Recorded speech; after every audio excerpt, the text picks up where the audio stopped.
Assalamualaikum kawan-kawan.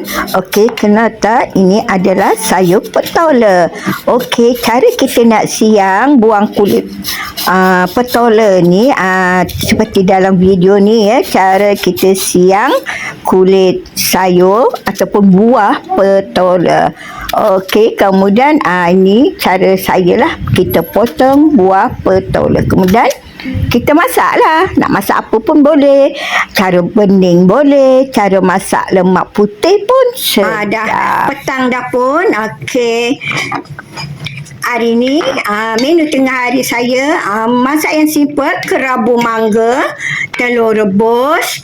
Okey, kalau ada ayam atau ikan kita goreng lah. Ada sambal belacan dan ni masak lemak putih sayur petola. Okey, ni dah nak hampir masak lah. Okey, kita letak soon, pucuk. Okey, cili besar berwarna merah dan perencah dia kita letak udang putih. Udang putih ni yang kulit lembut tu. Okey, kita tunggu sebentar lagi sehingga kuah ini mendidih dan sayur ini masak. Okey kawan-kawan, selamat menjamu selera dan selamat tengah hari.